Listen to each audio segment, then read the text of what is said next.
Nesse módulo a gente vai conversar um pouco sobre pensamento econômico, sobre o ambiente macroeconômico em que a gente está inserido, sobre as particularidades do Brasil e vamos estudar principalmente conceitos relacionados à nossa moeda.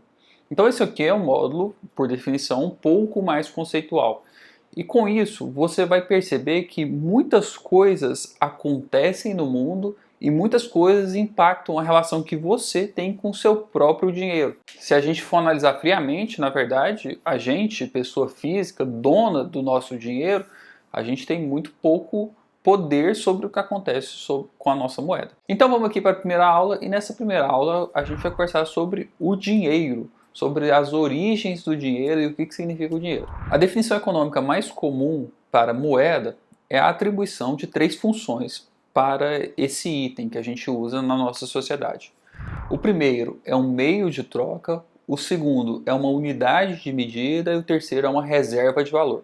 A gente vai estudar cada um desses e ver como que isso se completa ou na nossa moeda, o real brasileiro, ou na moeda mais internacional, que é o dólar americano, e vamos entender como é que isso aqui funciona na prática, essas três coisas: meio de troca, unidade de medida, ou unidade de conta e reserva de valor. Vamos começar estudando aqui, primeiro, esses dois pontos, a unidade de medida e o meio de troca. E para que isso aqui faça sentido, a gente tem que voltar lá no passado, onde houveram as primeiras trocas, onde a economia começou, onde o mercado começou. Lá no passado, a gente era uma sociedade coletora, a gente coletava as coisas na natureza, acumulava as coisas na natureza e cada família foi se especializando em ser boa em alguma coisa. Mas logo surge a necessidade de trocar. Por exemplo, existe uma família que ela é muito boa em criar galinhas, ela tem galinhas, frangos e ovos, essa família é muito boa em fazer isso. Mas isso não supre todas as necessidades que essa família tem. Essa família, por exemplo, precisa de leite, ou essa família pode ter desejo de comer uma carne de vaca, ou essa família pode precisar de roupas novas. Então, existia a troca. Olha, eu posso te dar tantos ovos por tanto pedaço de carne, ou eu posso te dar tantos ovos por um pedaço de roupa. A gente chama isso aqui de escambo, quando existia a troca do excedente de uma família com o excedente de outra família. Aqui existiu o escambo. Só que aqui você pode perceber que já existem algumas dificuldades. A principal dificuldade é a gente definir o quanto vale uma coisa. Por exemplo, quantos ovos valem 1 quilo de carne. Isso aqui é uma coisa meio difícil de definir. E também, um segundo grande problema que existe nesse escambo é quanto ao fracionamento. Por exemplo, é meio difícil de você dividir uma vaca. A gente fala, por exemplo, você pode pegar a picanha, você pega o filé, os cortes modernos da vaca, né? Mas mesmo assim é uma coisa que não é fácil, você fracionar uma vaca para fazer trocas a partir daí. Então, baseado nesses dois problemas, na unidade de conta, como é difícil fazer, e também o fracionamento, como é difícil porcionar as coisas, a gente veio buscar uma solução. A gente precisava de um meio de troca que fosse mais líquido. Então as pessoas começaram a usar, por exemplo, o sal como sendo o meio de troca. Se você tem, por exemplo, uma dúzia de ovos, você pode trocar isso por sal, e usando o sal, você usa o sal para comprar outra coisa. Mas vamos pensar um pouquinho em quais são os problemas em usar o sal como meio de troca. Um dos problemas é que o sal ele é um item que é abundante na natureza, né? A gente tem muito sal espalhado por toda a natureza. Então, se algo é muito abundante, normalmente o preço disso é relativamente baixo, o valor disso é relativamente baixo. E outra coisa é que é difícil você atestar a qualidade daquele sal que você está trocando. Existem sais que são melhores do que outros, sais que são mais puros do que outros. Isso aqui é uma coisa que é difícil de você atestar ali naquela troca. Então é uma coisa que existe até uma facilidade de falsificação. E outra coisa, um terceiro ponto que é muito importante é que, dependendo do que você estiver trocando, o volume de sal necessário para você fazer essa troca, ele pode ficar muito alto. Então você fazer a contratação de algum bem ou de um serviço mediante esse meio de troca, que é o sal, pode ser uma coisa que fica muito pesada. Você vai precisar de uma quantidade de sal muito elevada para contratar aquele determinado item. Então a economia vai avançando e a gente chega na época em que a gente começou a trocar por meio de metais preciosos. Eu estou falando aqui de ouro, prata, estanho, bronze. A gente começou a fazer trocas por meio dos metais preciosos. Então aqui já existe um detalhe a ser adicionado em cima do sal, porque os metais preciosos eles são mais escassos do que o sal. Então logo o metal precioso ele tem um valor maior do que o valor do sal. Mas a gente continua com algumas dificuldades. Por exemplo, a falsificação desses metais. É um tanto difícil você atestar a qualidade de um metal precioso, né? Inclusive existe uma história na matemática que é muito interessante, que aconteceu com o matemático Arquimedes. O rei da época tinha recebido um presente, uma coroa de ouro, e esse rei estava suspeitando que essa coroa não era de ouro de verdade. Era uma coroa com outro metal se passando por ouro, né? Já que o ouro é o metal mais precioso da época. E aí ele contratou todos os filósofos, todos os matemáticos do reino e falou: olha, vocês precisam de descobrir se esse presente aqui ele é de ouro de verdade.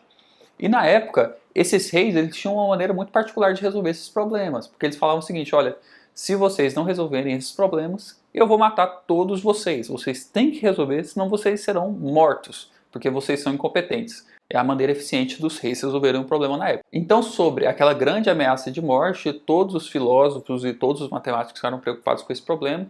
E um dia, quando esse matemático Arquimedes estava tomando banho numa banheira, ele entrou nessa banheira e percebeu que o deslocamento de água da banheira era igual ao corpo que submergia nessa banheira. Então ele entendeu que por meio disso é possível calcular a densidade de tal coisa, por meio do deslocamento da massa de água. Nesse momento ele formalizou o conceito de densidade volumétrica e aí nesse clique ele saiu daquela banheira sem roupa gritando por todo o reino: Eureka, Eureka! Ele resolveu um problema e na verdade o que ele descobriu ali naquele momento foi uma maneira de não ser morto pelo rei. Beleza, vamos voltar aqui para a nossa história. O ouro tem esse problema. Ele é de difícil verificação, você não consegue atestar a qualidade daquele ouro, se é um ouro puro mesmo. E o segundo problema, que é difícil, é o fracionamento do ouro. É difícil você cunhar moedas que tenham aquela gramatura exata, que tenham aquela espessura exata. É difícil você fazer o troco do ouro, né? Por isso que a gente inclusive passou a usar outras moedas, por exemplo, tem moeda de ouro, moeda de prata, moeda de estanho, moeda de bronze, moeda de cobre, porque dessa maneira você consegue fazer o troco com as outras moedas, mas mesmo assim são unidades muito grandes. Então não é a coisa tão prática assim. Inclusive nessa época, eu estou falando aqui mais ou menos por volta do ano 1800, ali próximo à Revolução Industrial. Nessa época começaram a surgir as principais casas das moedas, Casa da Moeda. E aí na Casa da Moeda você podia levar uma peça de ouro inteira, você que fosse muito rico, você que tivesse acesso a ouro ou tivesse acesso a jazidas, você podia ir até uma Casa da Moeda, levava o seu ouro e você voltava da Casa da Moeda com moedas, agora moedas cunhadas pelo reino. Essas moedas elas tinham uma porção de ouro, tinham uma porção de prata, mas agora essas moedas elas eram emitidas pelo próprio reino. O próprio governo emitia as novas moedas. Inclusive essa história sobre a Casa das Moedas está muito bem relatada no livro A Riqueza das Nações, do Adam Smith. Então, nesse momento, a gente já começa a usar um dinheiro público, a gente já começa a usar um dinheiro de transação que é emitido e quase que controlado pelo governo. Então, agora, a gente já está resolvendo esses dois primeiros problemas que eu falei para você, o meio de troca e uma unidade de conta. Porque agora, se o governo, uma instituição central, está cuidando da emissão das moedas, apesar dessas moedas serem feitas dos metais preciosos que os cidadãos levam lá para a Casa da Moeda, agora já é possível fazer conta, já é possível fazer troca com essas moedas. Beleza, vamos avançar um pouquinho na história e vamos chegar na época do Acordo de Bretton Woods, ali mais ou menos em 1950, ali perto da Segunda Guerra Mundial, com aquela ideia de reconstrução da Europa, com aquela ideia de expansionismo, com os governos crescendo, com os governos gastando mais dinheiro. Nessa nova época, a gente já estava muito acostumado a usar as moedas emitidas pelos governos. A gente já tinha cédulas de papel, a gente já tinha moedas em metal e a gente já estava acreditando no poder do governo em controlar a emissão dessas moedas. Então, o próprio governo tinha guardado ali os metais preciosos, mas agora as moedas já não eram mais produzidas por meio dos metais preciosos como era antigamente. Antigamente, de fato, existia um pouco de ouro naquela moeda que você estava comprando. Agora a gente já está usando moeda de papel, por exemplo. E a gente chama isso aqui de moeda fiduciária. Moeda fiduciária é porque a gente acredita no poder de troca daquela moeda. Moeda fiduciária é porque a gente acredita em quem está emitindo essa moeda, né? A moeda fiduciária a gente coloca fé que o governo está cuidando do poder monetário que ele tem. Tudo isso aqui vai ficar mais claro nas próximas aulas desse curso, tá bom? Mas olha só, então nessa época lá que está acontecendo o acordo de Bretton Woods, essa época que está acontecendo a reconstrução da Europa, a gente está vivendo um momento de grande globalização. A gente está vivendo um momento em que os países começam a fazer negócios entre si, países começam a trocar bens e serviços entre si, aquele momento de industrialização, e aí começa a existir a necessidade de facilitar as trocas internacionais. Por exemplo, existe a libra esterlina, existe a moeda da época aqui no Brasil, existe o dólar americano, mas como é que a gente faz essas trocas internacionais? Existem os países asiáticos, como é que a gente troca isso? Então houve essa convenção dos países ricos numa cidade no interior dos Estados Unidos chamada Bretton Woods, e aí lá nesse hotel, nessa conferência com esses países, com representantes dos países, os Estados Unidos propôs o seguinte acordo: grandes nações do mundo, presta atenção nesse acordo, olha o que os Estados Unidos está falando. Em vez de vocês manterem o ouro guardado em seus cofres, dando lastro para as suas moedas, porque isso aqui pode ser uma grande dificuldade. Você precisa de ter ouro físico, você precisa de ter certificados de ouro, você precisa de ficar fazendo constantemente negócios de compra e venda de ouro para manter a quantidade mínima aí dentro dos seus cofres. Em vez de você fazer isso, por que vocês não mantêm o nosso dólar aí dentro dos seus bancos centrais, aí dentro dos seus cofres de tesouro? E por que vocês não usam o dólar americano para fazer trocas internacionais? E aí, em troca disso, a gente, aqui dentro dos Estados Unidos, aqui dentro da nossa Casa da Moeda, aqui dentro do nosso tesouro, aqui dentro do nosso banco central, a gente vai manter a quantidade necessária de ouro. A gente vai manter o ouro. Então, em vez de você manter ouro aí dentro do seu país, a gente mantém um ouro aqui dentro dos Estados Unidos. E aí a gente combina que para cada 35 dólares, você pode trocar isso por uma onça Troy de ouro. Onça Troy é uma unidade de medida de peso que vale mais ou menos 31 gramas, convertendo aqui para a nossa unidade de medida que a gente conhece. Então, os Estados Unidos fixou o preço do ouro no preço do dólar. Ele falou: se você quiser comprar 31 gramas de ouro, você traz aqui para mim 35 dólares a qualquer instante e a gente faz essa troca para você. E aí nesse ato lá de Bretton Woods, nesse acordo, os Estados Unidos se comprometeu a emitir somente o tanto de dólares que fosse possível para ter a quantidade de ouro necessária lá no seu cofre. E aí com isso, o dólar assumiu esse grande papel internacional atendendo esses três requisitos, né? O meio de troca, a unidade de conta e a reserva de valor. Os países começaram a utilizar isso, as empresas começaram a utilizar isso. Só que os Estados Unidos, aproveitando desse seu grande superpoder, vendo a grande influência que eles tinham no mundo, começaram talvez a perder a cabeça, começaram a emitir muito mais moedas do que eles tinham de ouro guardado nos seus estoques. E isso levantou um pequeno alerta, um pequeno sinal amarelo dos países que estavam usando essa moeda como reserva de valor lá nos seus cofres públicos. E aí os países falaram assim: olha, vamos dar uma conferida lá, vamos ver se a gente consegue de fato trocar o nosso dólar por esse ouro, se a gente consegue restituir o ouro, já que o ouro tem esse valor universal, já que todo mundo gosta de ouro, vamos ver se a gente consegue fazer isso. E aí, a hora que os países foram lá fazer essa troca, os Estados Unidos não conseguiu atender a corrida pelo ouro, né? Já que todo mundo foi atrás do ouro, os Estados Unidos não conseguiu atender isso.